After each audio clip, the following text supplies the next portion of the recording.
আজকে যে আসামিটা ধরা পড়েছে তার নাম হচ্ছে বিপ্লব দাস ইলিয়াস বিষ্ণু।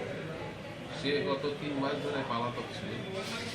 গত 29/6/2023 ইংরাজি বলতাল খাল এলাকাতে আপনার একটি লিঞ্চিং কেস হয়েছিল। নন্দু সরকার নামে যুবককে কিছু সংখ্যক যুবক মিলে হত্যা করেছিল বলে আমাদের কাছে নন্দুর ওয়াইফ একটা অভিযোগ দিয়েছে।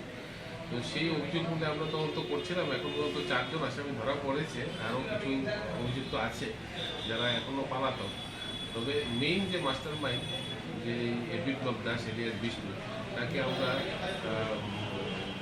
গ্রেপ্তার করতে সক্ষম হয়েছি এবং আজকে আমরা ওকে আদালতে পুলিশ রিমান্ডের জন্য প্রডিউস করব এবং তাকে জিজ্ঞাসাবাদ করে আর যারা পালিয়ে আছে তাদেরকে ধরার আমরা একটা প্ল্যান করব। তাছাড়া এই কেসের ভেতরে যারা যারা অভিযুক্ত ছিল, আগে তো মেইন অভিযুক্ত 2-3 জন ধরা পড়েছিল। বিষ্ণু দাস যে ছেলেটা, এটা তার বিরুদ্ধে বেশি অভিযোগ ছিল।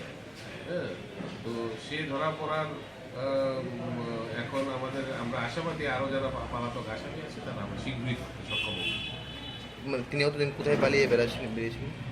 সব দিকে আমরা ইন্টারোগেশন করে বের করছি, কারা তাদেরকে ওকে আশ্রয় দিয়েছে তাও বের করা হবে।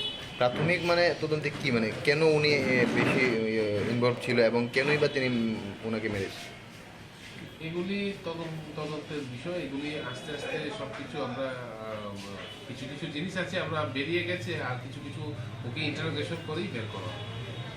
Thank you. একটা বাইরে আছে।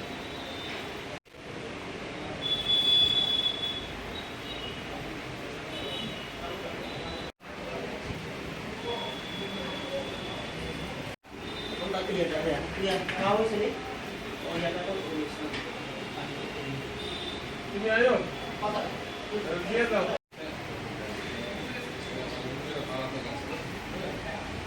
Mas